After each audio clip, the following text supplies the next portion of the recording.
The thriving artist is someone that's happy in their work. They're consistently putting out work. I think the more you put out work, the more easier it gets. And that's why I did 1 minute briefs. And it is like, we're creative people. If you are a bodybuilder, you go to the gym every day to build your muscles. You go to get bigger, stronger. If you're an athlete, you train every day. If you're a boxer, you train every day. And I think that same goes with as a creative. We've got a big muscle in our head here. And we've got to train that every day. We look at life differently to other people.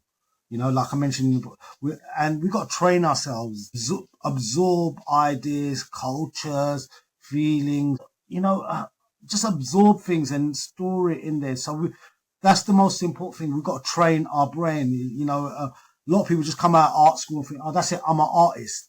Oh, I'm a doctor. Whatever like that. You're not. You're, as a human, even I'm 53, but I still absorb learning like a child. I'm still learning. I can learn off a little kid. A little kid can sometimes show you humanity more than as an adult just by watching their behavior.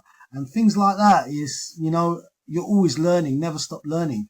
Fork in the road between thriving and starving artists is where I'm at. I really like your work. I can't eat lights. I need new heights. Just want to make a living doing the work I love. Throw the notion of a starving artist out of the window. Take the elevator down to the ground floor and jump on it some more.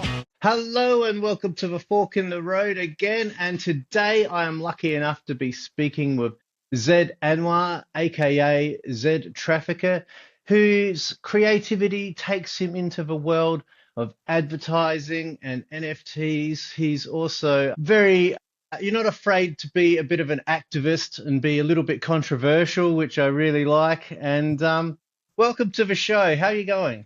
Hi, Andy. Yeah, not too bad, man. It's great to be on here. Lovely to meet you. I've known you for a little while through the Voice Network, NFT game, and, it's lovely to meet and chat. Yeah, cool. Yeah. No, thanks for joining me. Yeah, so just to fill everyone in on what the Voice NFT thing was, probably about a few years ago now, probably 3 or 4 years ago now, there's a platform called Voice NFTs, which was a very easy to sign up with platform. It made it easy for dummies like me. And also it was quite green in terms of the carbon offset and all this kind of stuff, because there is that worry or concern about NFTs. So that's where I met Zed, along with many other fantastic artists. So yeah, what has been your creative journey, and what kind of, like, being called the Fork in the Road podcast, what has there been any kind of forks in the road which have taken you to the creative place that you are now? Man, that's a tough, a meaty question to ask straight away. Okay. Yeah, basically, I did at college and university, I did art and design, which I really enjoyed. It was especially for me coming from a Muslim ethnic background where art and all that is quite frowned upon, etc., careers in that. So, I've always been fighting these battles and trying to be the change and etc. like that, from inside my family to actually out there in the creative world. And unfortunately, it was quite tough to break into the market back then. And it was a bit of a fork in the road where, do I carry on banging on doors looking for work and not getting a chance? But, you kind of know what when you get used to that same feeling and, why should I keep on punishing myself? So I kind of took a break out of that and went into NHS, the National Health Service in the UK. And that's my fork, where I ended up working there for 10 years in procurement, saved healthcare millions of pounds, helped very people that needed it most. And I really enjoyed it. And I think that also kind of added to, it was a learning process, also added a bit of how empathy and learning about people, because you can never take the artist out of you. And, that was a great place where I can observe kindness, sorrow, etc. like that. And it was great, it's a great feeling when, when you're working somewhere and you're actually helping people and you're doing, doing good, not that stockbroker that's ripping off someone to make his millions, but, that feeling of helping people. And I think that's what I carried over into my art. Is like you say, I'm an activist kind of person. But I think that's because I want to be able to help people and, envision a world that I want to see, where everyone's in harmony, everyone's in love, and I think as creatives and as ambassadors for humanity, I think we carry a lot of responsibility to change things, what we're seeing in the world, and that's the most important thing. As an artist, we have a power of the message in our work and our words to hit people in their hearts and souls and, hopefully bring change to the world. And like I said, that was my fork in the road. I left the NHS. I started dabbling back into, because I had, how can you say, it's like unfinished business. I see it as like an 80s action movie, I've come back for, unfinished and, because I always felt I was creative. I wasn't gonna, you couldn't stop the beast inside me. And slowly I kind of picked back up my skills and started doing 1 minute briefs, which is a Twitter competition, which, does a brief every week and every day. And, you enter your ideas and you could win, you could lose, but it's a great platform to, get your confidence back. And from there, I won a few competitions from WWF, campaign, which was quite a simple one, removing the animal at the logo out of brands and teams. And from there, it just blew up on the day. Loads of teams around the world, brands took part, and it ran on for 4 to 5 years consecutively. So it's still going on. So I was really proud. And that brought me, from there, I got into voice, NFTs.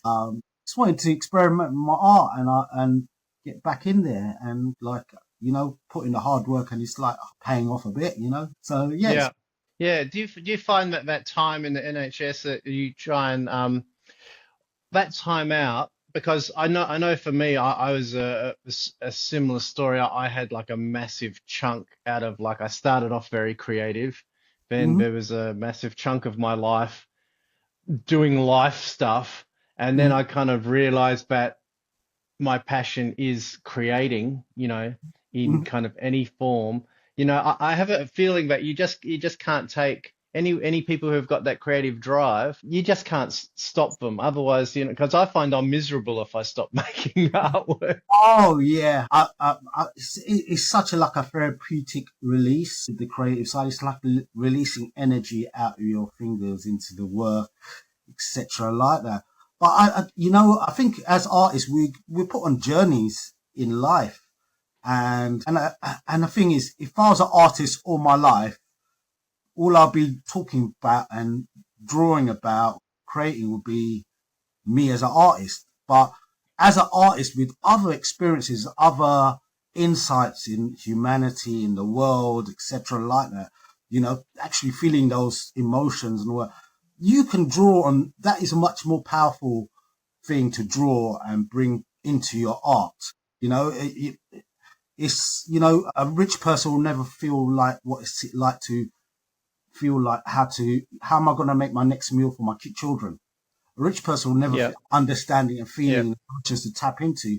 While if you've been in that situation, you know how to draw into that experience, the raw emotions, that feeling, that despair, and I think these are the things in life, the journeys that you use as an artist to influence your art. I think, it's a powerful. Yeah.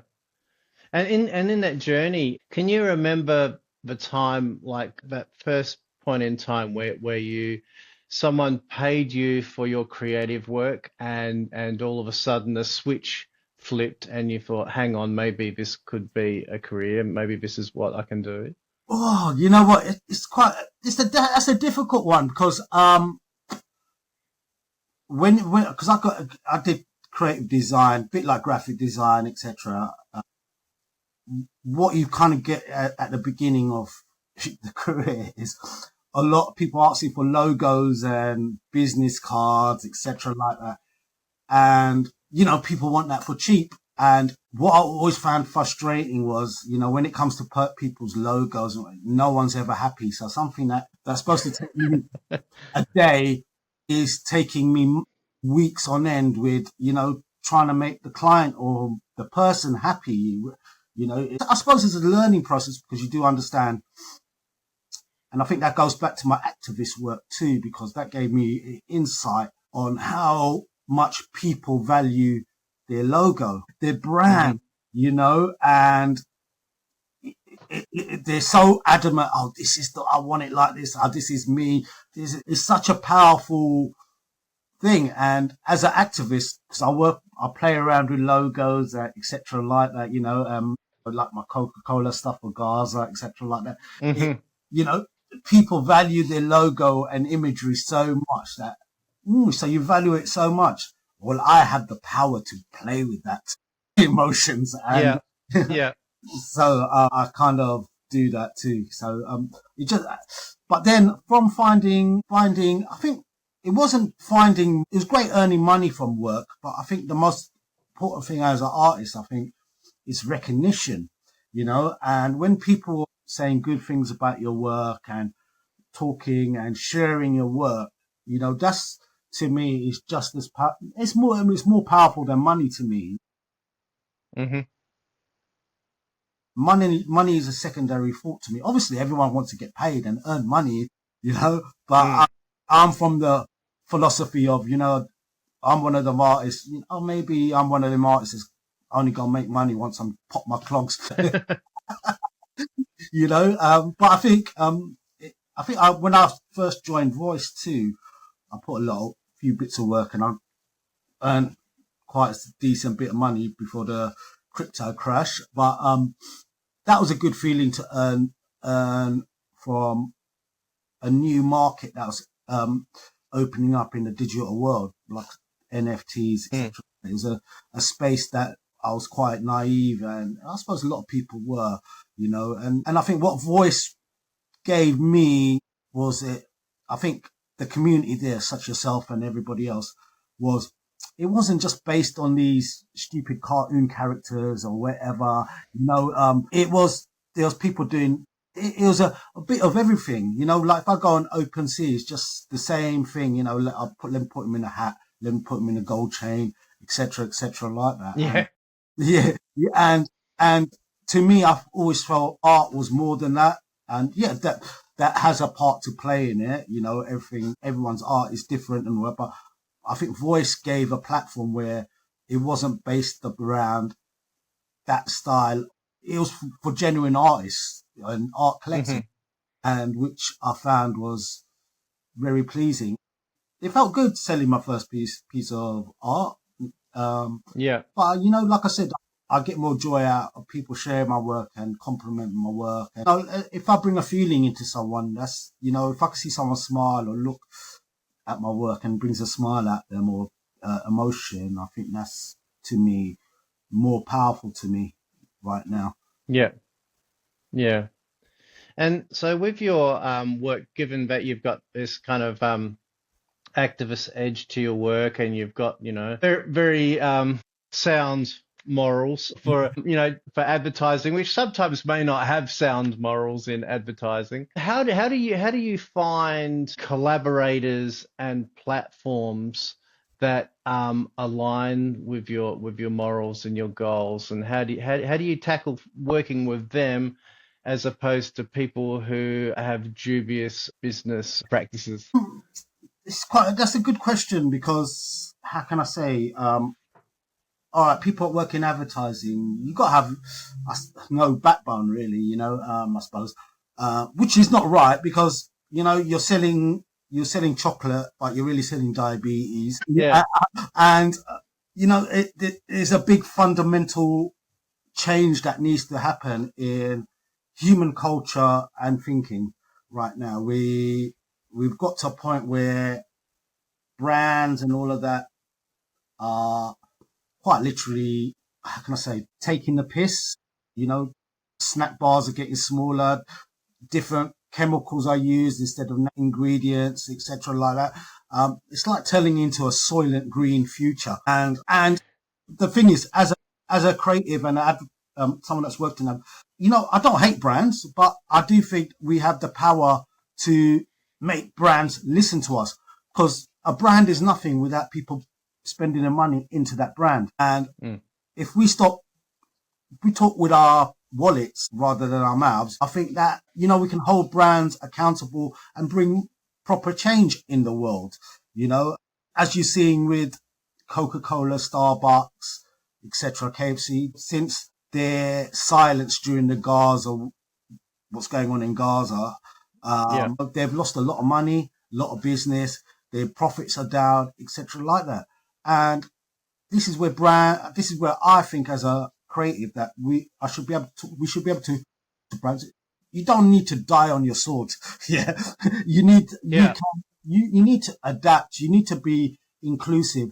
At the end of the day, forget me as an artist, me as a person. I don't want to be going to buying a burger where the shareholders owns the shares in the burger, but then also owns shares in weapons manufacturing, etc. like that. There needs to be a cut-off point where you can't be selling life and death, and we're investing that, we're paying for that. And I think that's where brands need to cut off having investments from war companies, etc. like that, and go, we need to evolve as humanity, not devolve.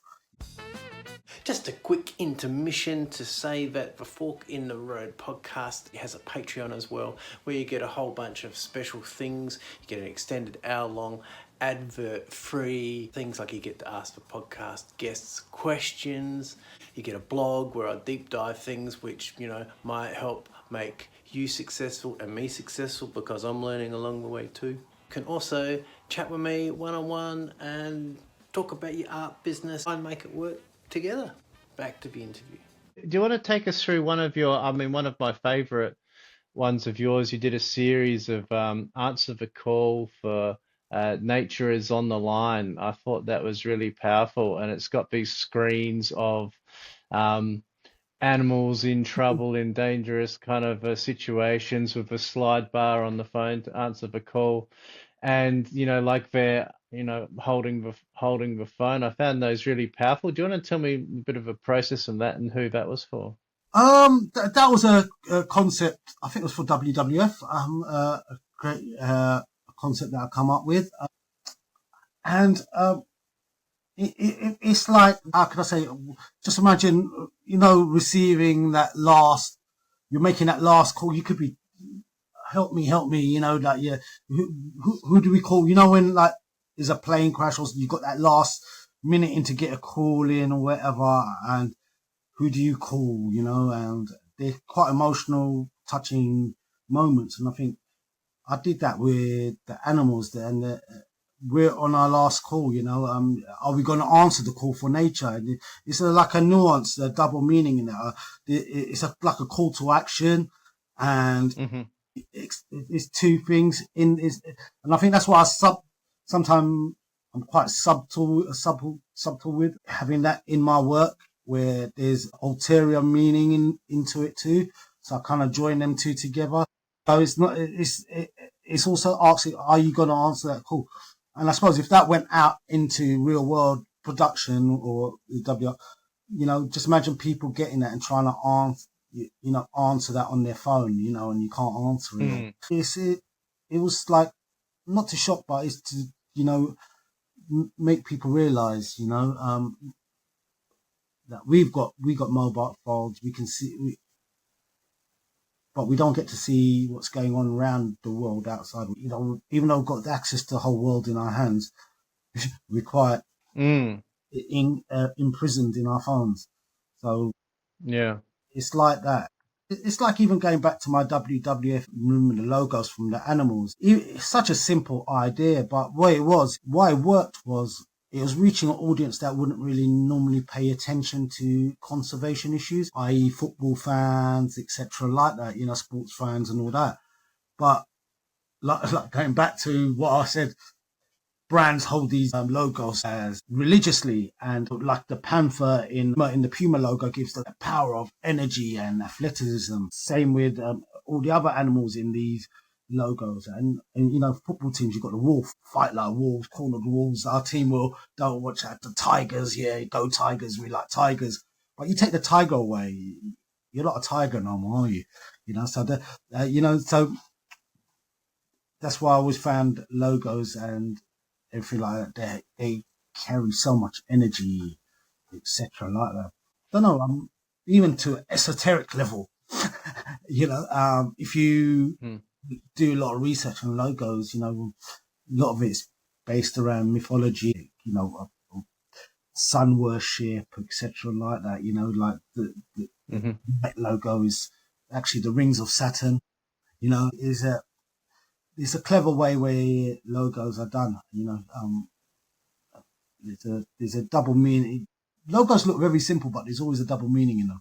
So that's where I kind of find looking for double meaning in simple things. Yeah. And how do you find, like, I'm struggling with this idea because with my kids book, which is trying to raise awareness around animals in different parts of the world that are uncommon, the uncommon animals of the alphabet. And like, I'm trying to figure out.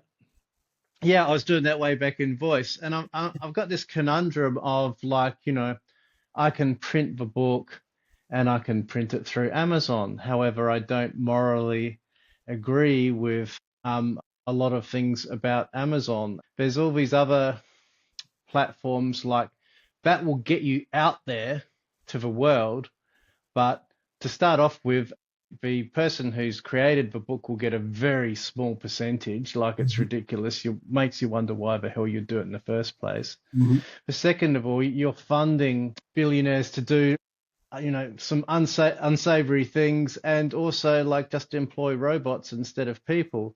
I'm just wondering, and I'm toying around with, do I publish it with a local publisher which is kind of has some environmental practices in place and they're paying their workers properly, except not have the reach, but then the book might not have as much impact. Do you have this problem you find with selecting how you get things out there, and even like with the AI itself? Because AI has a dark side as well, in terms of like, it helps people get their voice out there to the world, but it does come with a price. I'm just wondering, how do you kind of balance all that stuff and will make that work? It's a tough one. But we're using phones right now and computer equipment, etc. All this stuff is from places like Congo, etc. like that. Yeah. Every phone has gold in it nowadays, so it's coming from somewhere. But I think sometimes you've got to sail on the ship to be able to make that change. I always believe like you can't change. The best way to change things from within. If you want to change a system, that like if you want to change, make people less, I don't know. You want to just say if I want to make people change racism, I suppose. Yeah, more people of color come in, but it's not just about more people of color come in. It's more people with a right understanding to be able to bring right change in there.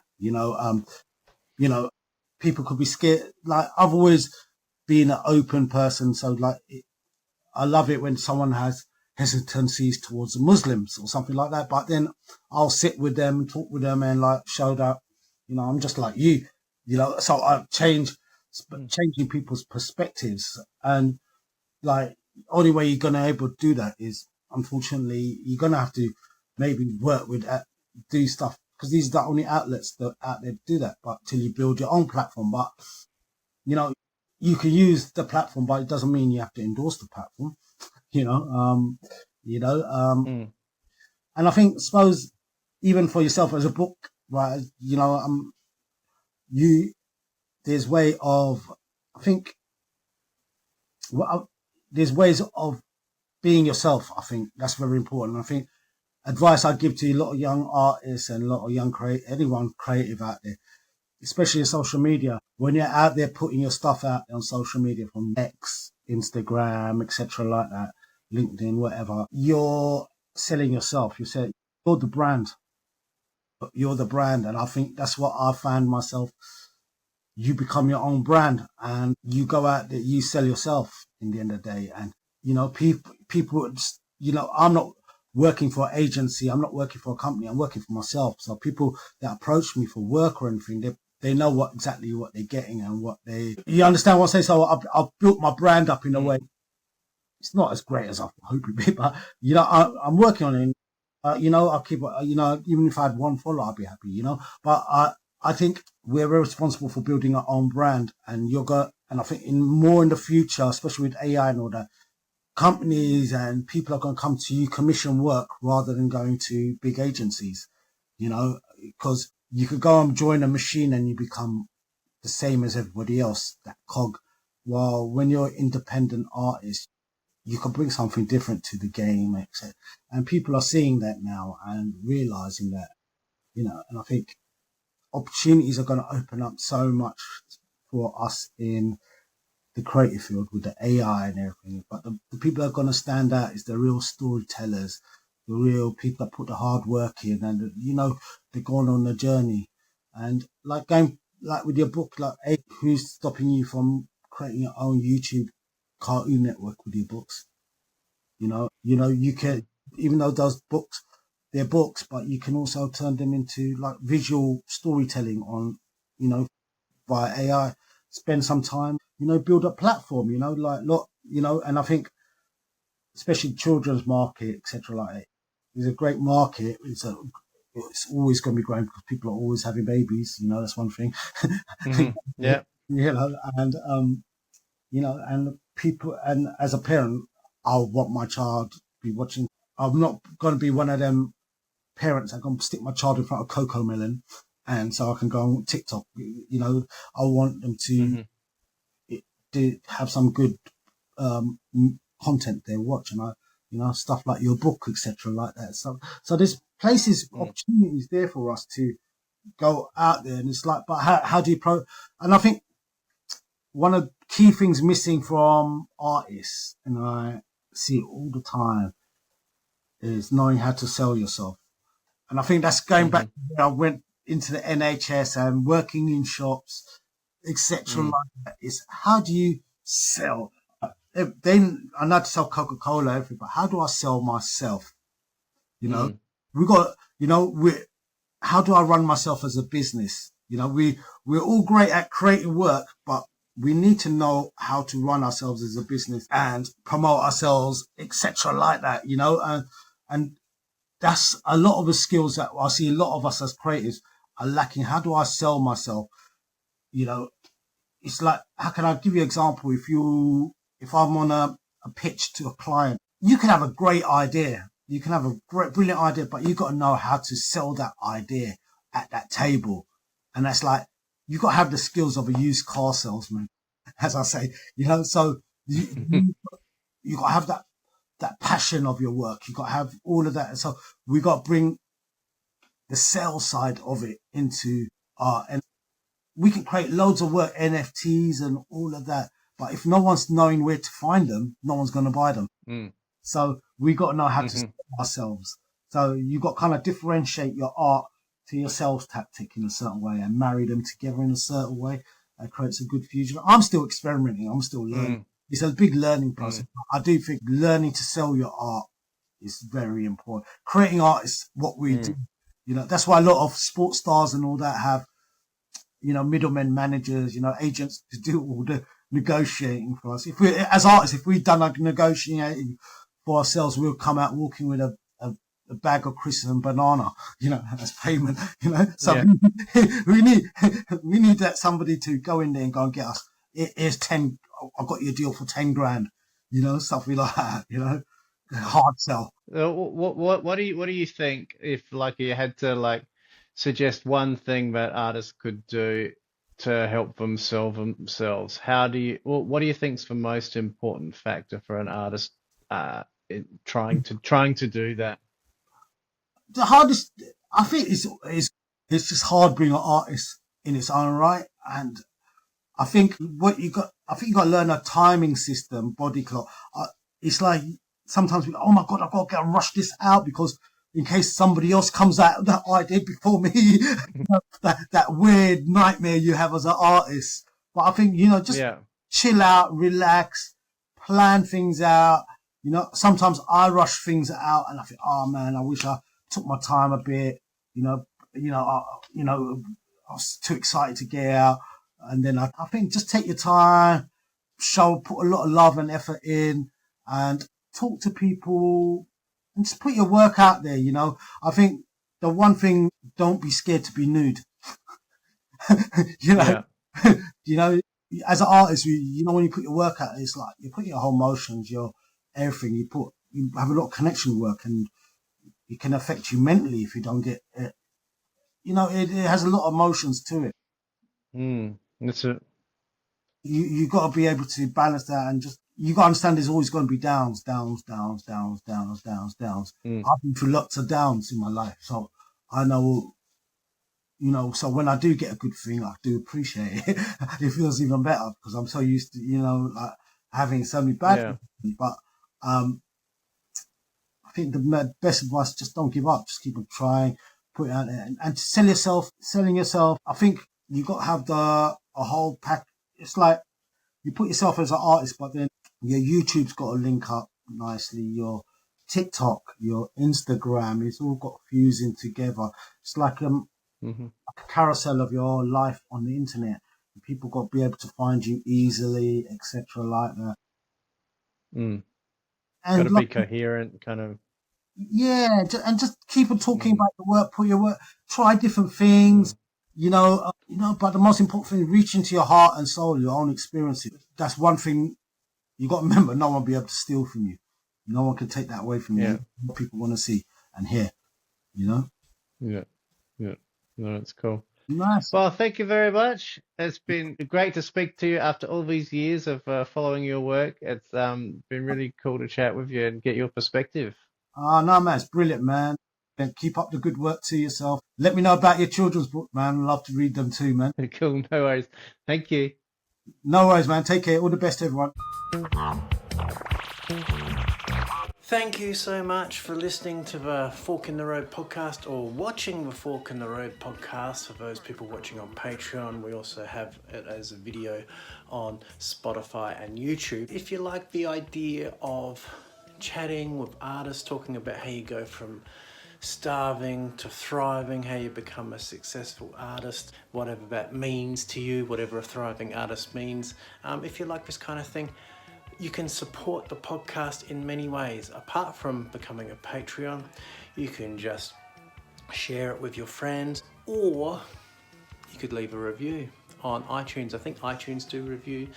Whoever does reviews, if you look in your podcast channel, if it allows you to do a review, or if you're watching on YouTube, please comment, please like, and I won't be one of those podcasts that go, you got to give a 5-star review. If there's something about the podcast you don't like, let me know. Write it in the comments and see if I can, tweak it a little bit to make it work better for everybody. But yeah, 5-star review would be pretty awesome. But anyway, check you next time.